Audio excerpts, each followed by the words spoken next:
The train was only supposed to stop for 2 minutes at South Station, just long enough for me to jump off, grab a coffee, and get back on.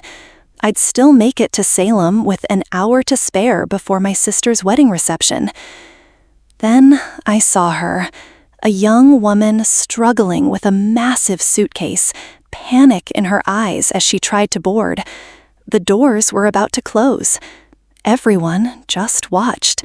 So I held the door, helped her on, and gave up my coffee run. That 2-minute decision cost me everything. By the time I finally arrived at the Hawthorne Hotel, I had missed giving my toast. My sister was in tears. My mother announced to the entire room that I had always been unreliable. The whispers started immediately. What they didn't know was that the stranger from the train wasn't a stranger at all. And when she walked into that reception hall 20 minutes after me, every secret my family had buried for 30 years came crashing into the open. Sometimes being late isn't just being late. Sometimes it's the universe finally forcing the truth to arrive right on time. Growing up in Brookline as the eldest daughter of Dr. Elizabeth and attorney James Mitchell meant living under the microscope of Boston's academic elite. Our colonial-style home, with its manicured lawn and Harvard memorabilia, was less a home and more a stage for my mother's ambitions. Perfect grades, perfect manners, perfect future. These weren't goals, they were baseline expectations. Then there was my sister Caitlin, 5 years younger, who somehow made perfection look effortless. While I struggled through AP Physics to maintain my 4.0, Caitlin would breeze through her honors classes after a full schedule of extracurriculars. She had our mother's natural poise and our father's easy charm. I had determination. Ellie's the workhorse, Caitlin's the thoroughbred, my mother once said at a faculty dinner, not realizing I was within earshot. The table laughed. I was 16 and spent the rest of the night serving dessert with a practiced smile, a skill I'd mastered by then. The worst came during my junior year at MIT. After months of preparation, I'd been selected to present my engineering project at a department showcase. My parents had promised to attend. The morning of the presentation, my sister qualified for the state tennis championships, happening the same day, 3 hours away in Springfield. I stood on that stage explaining my innovative water filtration system to rows of strangers, trying not to look at the 2 empty seats in the front row where my parents should have been. Professor Winters, my advisor, noticed. "Family emergency?" he asked afterward. "No," I answered. "Family priority." He never mentioned it again, but he became the mentor my parents couldn't be. Despite everything, I tried to be the big sister Caitlin deserved. When she followed me to MIT on scholarship while I worked 2 jobs to cover what my loans didn't, I helped her navigate campus, introduced her to my connections, celebrated her successes genuinely. When she graduated and immediately landed at a prestigious firm while I was still grinding through my PhD program, I organized her celebration dinner. For Caitlin's wedding to Brandon, heir to a New England banking fortune, I threw myself into maid of honor duties. I planned a Martha's Vineyard bachelorette weekend that was featured on a wedding blog. I hand calligraphied 200 invitations because the designer Caitlin wanted was booked. I altered my bridesmaid dress 3 times to meet my mother's approval. And I began planning a toast that would finally make them see me, really see me, not just as Caitlin's supportive sister or Elizabeth's reliable daughter, but as someone whose love and contributions mattered. I spent weeks writing it, practicing it, perfecting it. What I didn't know then was that On that same train to Salem was a sealed letter from my late grandmother's attorney. Grandma Rose had died 3 months before the wedding, and her final request was that certain family documents be delivered on Caitlin's wedding day. The courier was running late. That young woman with the suitcase and what she carried would reveal that the perfect Mitchell family was built on a foundation of carefully constructed lies. Salem in October is a postcard of New England autumn. The Hawthorne Hotel, with its brick facade and Federal-style architecture, had been transformed for what Boston Magazine would undoubtedly feature as the wedding of the season. I arrived at the hotel that morning at 7 a.m. sharp, emergency kit in hand, ready for the day's timeline that my mother had emailed to all family members, with my responsibilities highlighted in red. "There you are," my mother said, instead of "good morning," her Chanel suit already perfectly pressed. The florist delivered running cullis instead of garden roses for the sweetheart table. Fix it before Caitlin sees. By noon, I had handled the flower crisis, steamed the wrinkles from Caitlin's veil, calmed our cousin's toddler with forbidden candy, and rewritten place cards for last-minute guest changes, all while getting myself ready in increments of stolen minutes. "You look appropriate," my mother assessed, adjusting my bridesmaid gas straps. "Remember, the photographer wants family photos on the grand staircase at 1. Don't wander off." The ceremony was flawless, as demanded. Caitlin, radiant in her custom gown, married Brandon beneath an arbor of New England maple branches and white hydrangeas. I stood beside her, holding her bouquet, genuinely happy for her despite everything. During their vows, I caught my father's eye across the aisle. He gave me a small nod that felt almost like recognition. After the ceremony, as guests transitioned to cocktail hour, my mother pulled me aside. "I've adjusted the reception schedule," she said, handing me a revised printout. "Your toast has been moved up. You'll speak right after the first course, before the father-daughter dance. But I thought, the Whitcomb's son is leaving early to catch a red-eye. He's Brandon's groomsman and should hear the toasts. This works better for everyone." Everyone except me. My train back to Boston was scheduled for 9 p.m., giving me just enough time to slip out after my toast, retrieve Grandma Rose's antique pearl necklace from the safe deposit box, and return for the cake cutting. The necklace was my surprise gift to Caitlin, a family heirloom that our grandmother had specifically left for the first granddaughter to marry. Though technically I was the elder, Grandma had been clear about her wishes. "I need to make a quick trip back to Boston," I explained. "I'll just take a later train." My mother's face tightened. "What could possibly be so important that you'd leave your sister's wedding? The last train from Boston is at 7. You wouldn't make it back." "It's a surprise for Caitlin, something special from Grandma Rose."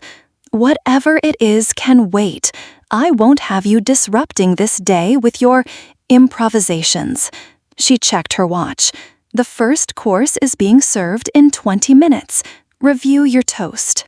I retreated to a quiet corner of the hotel lobby, my carefully written toast cards trembling slightly in my hands.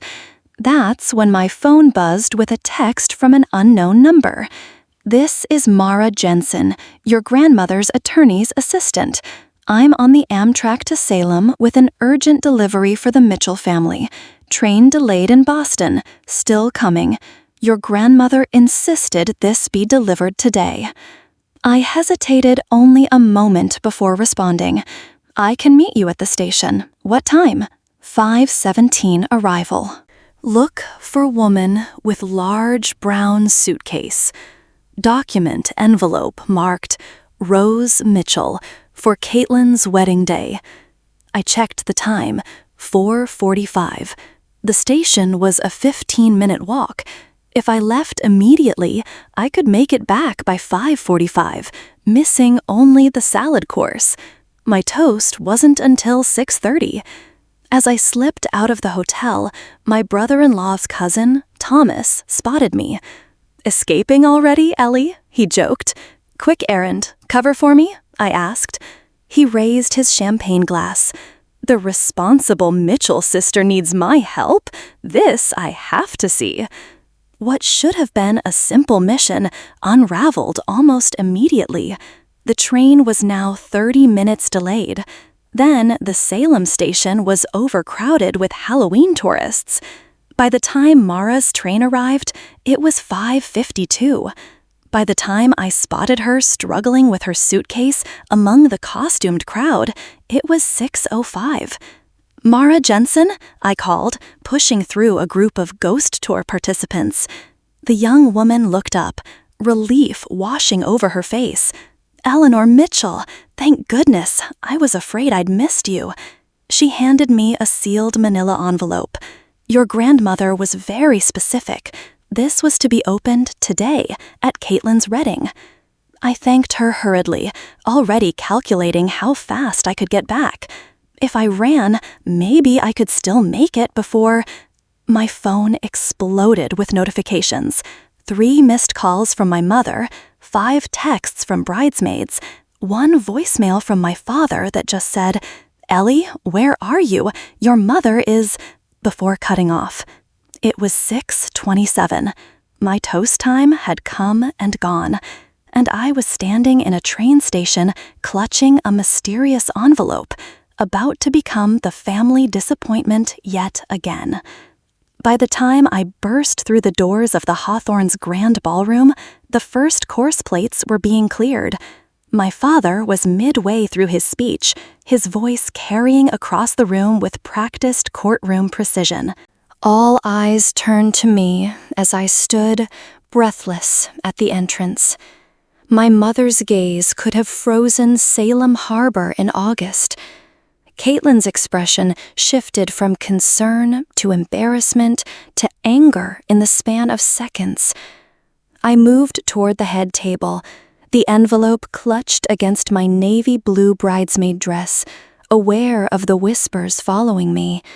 "And so," my father concluded awkwardly, "to my beautiful daughter Caitlin and her husband Brandon, may your life together be blessed with..."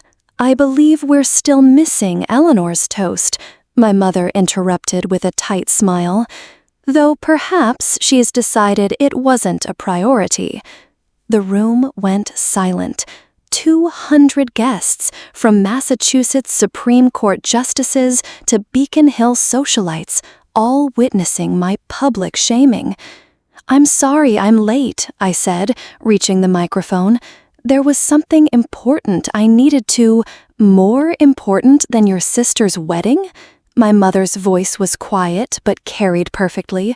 "More important than the one responsibility you had today?" Caitlin touched our mother's arm. "Mom, it's fine. Ellie can just give her toast now." But it wasn't fine. I could see it in the set of Caitlin's shoulders, in Brandon's uncomfortable glance at his parents, in the pitying looks from guests who'd heard variations of this family dynamic at countless events over the years. "Actually," I said, surprising myself with my steady voice, "I was meeting someone at the train station, someone bringing a delivery from Grandma Rose." I placed the envelope on the table. "She wanted this delivered today, specifically." My mother's hand shot out to snatch the envelope, but my father intercepted it. "Elizabeth," he warned quietly, "it's probably just a wedding card," my mother said dismissively. "Your grandmother always had a flair for the dramatic. There was no need to miss your toast." "Then you won't mind if we open it now," I replied. The room had gone so quiet, I could hear the vintage clock ticking in the corner. I handed the envelope to Caitlin. "Grandma wanted you to have this today." Caitlin hesitated, then opened it. Inside was a smaller envelope and a folded document. She opened the letter first, her eyes widening as she read. "What is it?" Brandon asked, leaning closer. Caitlin looked up, first at me, then at our parents. It's Grandma's confession and DNA test results." My mother stood so abruptly her chair crashed backward. "This is completely inappropriate. We're in the middle of a wedding celebration." But Caitlin was already reading aloud. "My dearest granddaughters, there has been a secret in our family for too long. Elizabeth is not my biological daughter. She was adopted as an infant after my pregnancy ended in stillbirth. Her birth mother was my sister Margaret, who became pregnant out of wedlock and was sent away by our parents." The room erupted in murmurs. My mother's face had gone chalk white. "I have watched Elizabeth create a mythology of Mitchell family superiority, of bloodlines and birthrights," Caitlin continued reading, her voice growing stronger. "But the truth is, there is no Mitchell genetic legacy to protect. The family she has spent her life defending is built on love and choice, not blood." My mother lunged for the letter. "That's enough. Your grandmother was confused in her final years. Is it true?" I asked, looking directly at my father. "Did you know?" His silence was answer enough. 30 years, my mother finally said, her voice breaking. 30 years I've kept this family's reputation intact. I've pushed you girls to excel, to be worthy of the Mitchell name. And this is how I'm repaid? With public humiliation? "No one is humiliating you, Mom," I said. "Grandma just wanted the truth known." "The truth?" she hissed. "The truth is that I have spent my entire life compensating for being unwanted, proving my worth, making this family something to be proud of. And you," she pointed at me, "have never understood what it takes, always questioning, always falling short."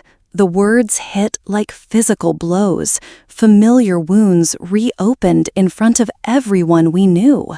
"I've never fallen short," I said, my voice somehow still steady. "I've just never been what you wanted. And now I understand why. You've been running from your own story this whole time." I turned to Caitlin, whose eyes were filled with tears. "I'm sorry this happened at your wedding. I didn't know what was in the envelope. But maybe it's time we all stopped pretending to be something we're not." I stepped away from the microphone, handed my toast cards to Brandon, and walked out of the ballroom, past the stunned guests, into the cool October evening. Behind me, I heard my mother call my name, not in anger, but in a way I'd never heard before, almost like she was afraid. The garden behind the Hawthorne Hotel became my refuge. Colonial-era brick walls covered with ivy, a few resilient roses still blooming despite the October chill. I sat on a stone bench, wondering what happens after you detonate your family's carefully constructed narrative in front of Boston's elite. I didn't have to wonder long. Thomas, Brandon's cousin, found me first. "That," he said, sitting beside me with 2 flutes of champagne, "was the most honest thing I've ever witnessed at a society wedding, and I've been to dozens." I accepted the champagne. "I just destroyed my sister's wedding." "Did you, though?" He glanced back toward the hotel. "They're still dancing in there. Your sister is currently having an intense conversation with your father by the cake table." "Your mother left with the letter. God, Caitlin must hate me." "Actually," came my sister's voice from the garden entrance, "I don't." She walked toward us, her wedding gown catching the light from the string lights overhead. Thomas tactfully excused himself.